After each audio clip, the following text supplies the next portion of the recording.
उससे हाथ मिलाना चाहता है, उसे अपना कहता है। एक दिन उन्हीं गलियों में गोविंद को दूसरे बच्चों के साथ खेलने से भी मना कर दिया गया था। जानते हैं क्यों? क्योंकि गोविंद एक रिक्शे वाले का बेटा है।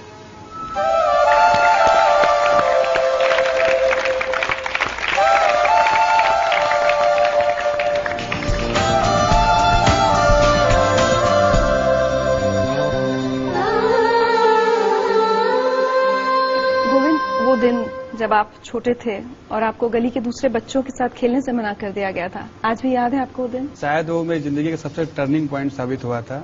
मेरे एरिया थोड़ा इंडस्ट्रियल एरिया है, तो काफी अमीर अमीर लोग के वहाँ घर हैं। तो मेरा फ्रेंड था, उसके साथ खेलते खेलते उसके घर में चला गया था। तो उसके फादर थे, उन्होंने मुझसे बहुत ही वो शॉक्ड हो गया कि मैं उनके घर में कैसे आ गया, क्योंकि वो अपने आप को एलीट क्लास फैमिली का समझते थे।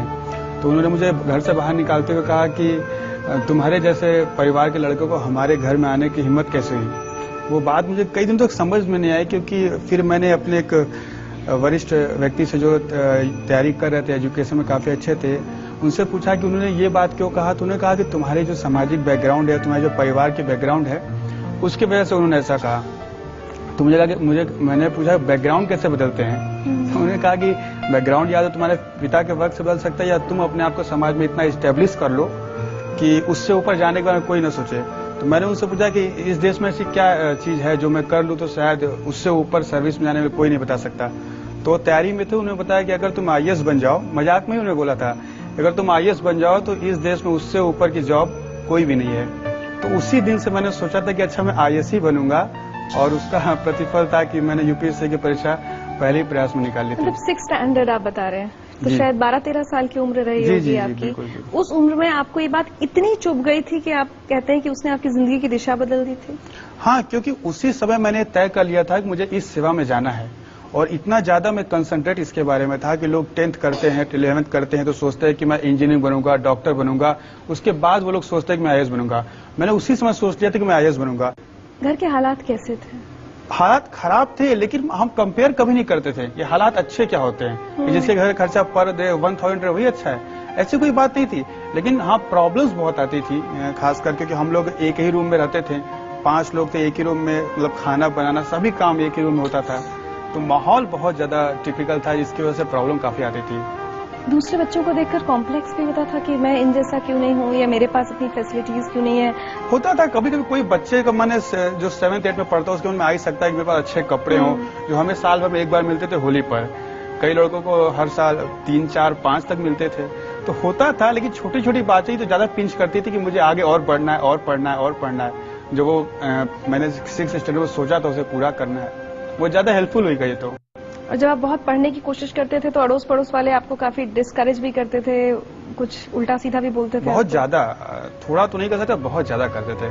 क्योंकि मेरी सिस्टर ममता जी, जिन्होंने पढ़ाई की नींव रखी घर में, लोग बहुत उन पर पिंच करते थे कि तुम्हें तो बर्तन धोना चाहिए दूसरे घर में जाकर, तुम पढ़ने के बारे में कैसे सोच सकती हो। हमें भी सोशल काफी लोग डिस्करेज करते थे कि पढ़ लिख के ज्यादा क्या होगा, एक रिक्शा या 2 रिक्शा रख लोगे, तुम भी चलाओगे, दूसरे से चलवाओगे। गुस्सा नहीं आता था गोविंद? आता था, लेकिन कर क्या सकते थे। या तो हम उसको उसी में निकालते लड़कर और अपनी स्थिति को वीक करते, या उसी एनर्जी को बचा कर रखे तो एग्जाम में लगाते।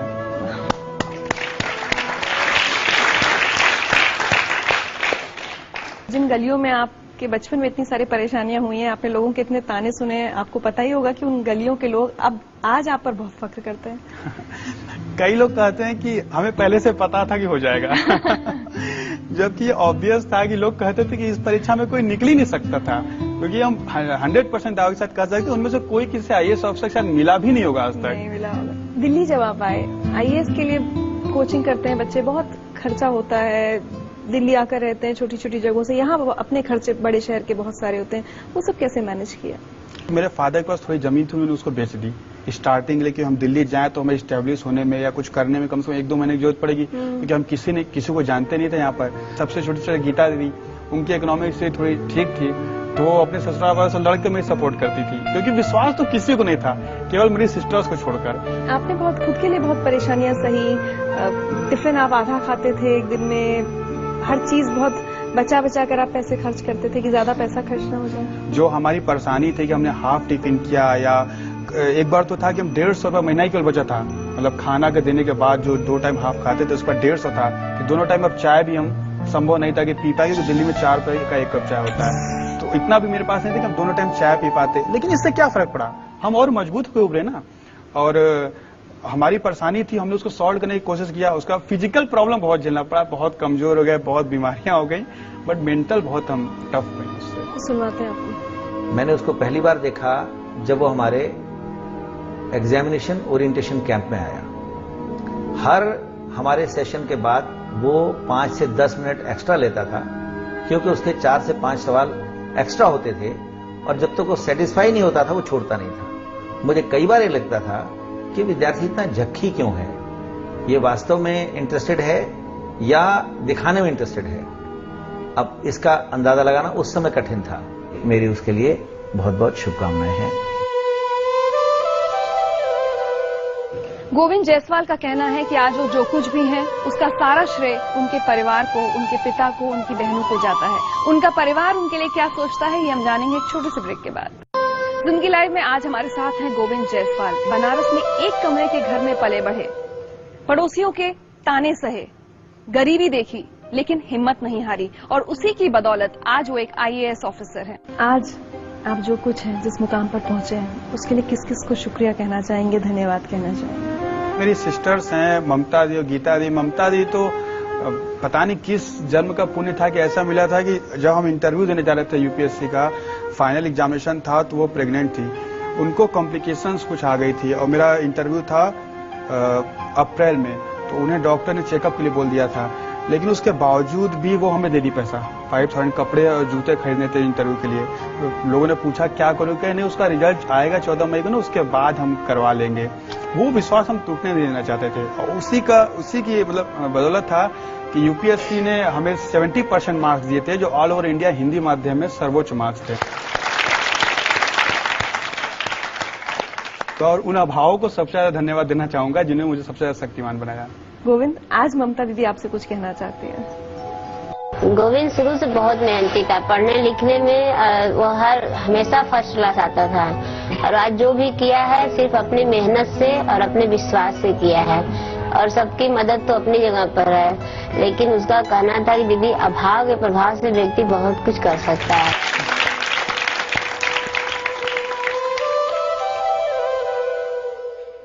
बहुत सी ऐसी बातें होंगी जिन्हें याद करके आज भी आंखों में आंसू आ जाते हैं।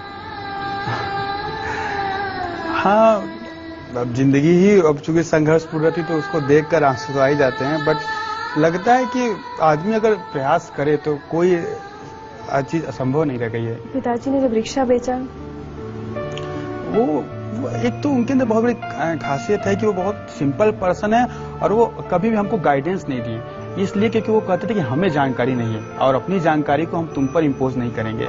तो कहते जितना हमसे मैक्सिमम हो पाएगा, क्योंकि उनको तो 4 साल से पैर में सेप्टिक हो गया था, तो वो चल नहीं पाते, तो उनके पास 3-4 रिक्शा थे जिसके बल पर वो किराए पर दे देते थे। लेकिन कभी कभी एक साथ में पैसे की जरूरत पड़ जाती थी, तो उन्होंने कहा कि क्या हुआ, जो चीज है तुम्हारे लिए तो है, चाहे किसी के पास 2 लाख 4 लाख रहता है, हमारे पास 2-3 रिक्शा है, वो तुम्हारा ही है, तो उसको भेज देते हैं।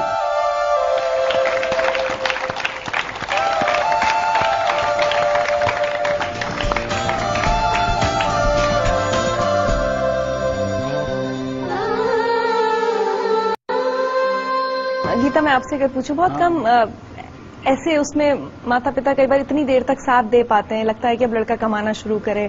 आप लोगों को कभी लगा कि आपके पिता ने बहुत ज्यादा साथ दिया आप लोगों का? हाँ, मतलब साथ तो बहुत दिए, क्योंकि इनकी वो जो कैपेसिटी किसी तरह थी नहीं, फिर भी अंदर से कभी कभी इनका मनोबल टूट जाता था, तो हम लोग सपोर्ट करते थे कि नहीं, मतलब एक चांस तो देना ही चाहिए। आप बहुत होशियार थे, आपने बहुत मेहनत की थी, तबियत अपनी खराब कर ली थी, सब कुछ किया था, लेकिन आज भी ये ख्याल आकर रूह कांपती होगी कि अगर सिलेक्शन नहीं होता तो उस दिन क्या होता। 14 मई को आपका रिजल्ट आया। सच पूछे तो हम इसका आंसर दे रहे हैं, गोविंद का तो कुछ होता नहीं, लेकिन न जाने कितने लोग मर गए होते, मर जाते थे, बता रहे हैं।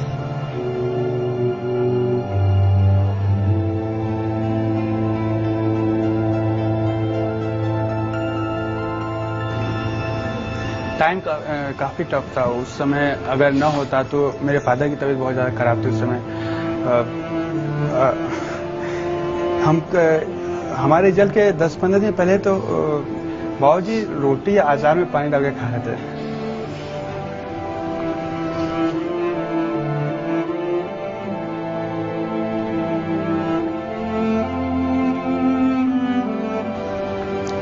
तो ऐसे सोचे कभी नहीं, बट न होता तो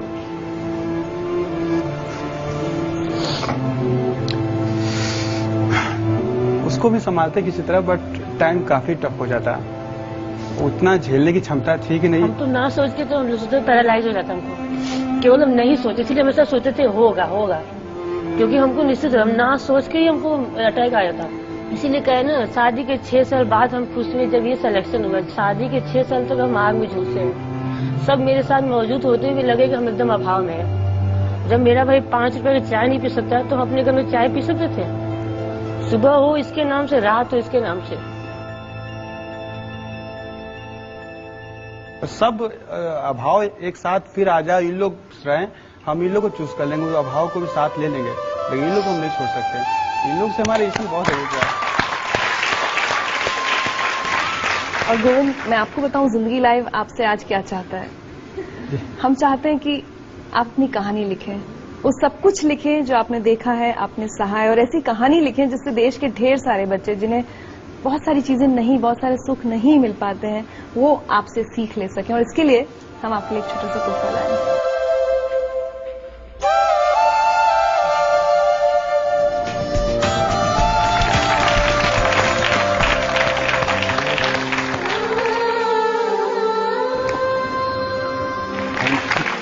और आज हम चाहते हैं कि इस परिवार के लिए, ऐसे पिता के लिए और ऐसी बहन के लिए हम सब अगर खड़े होकर तालियां बजाएं, इस परिवार को हमारा सैल्यूटेशन।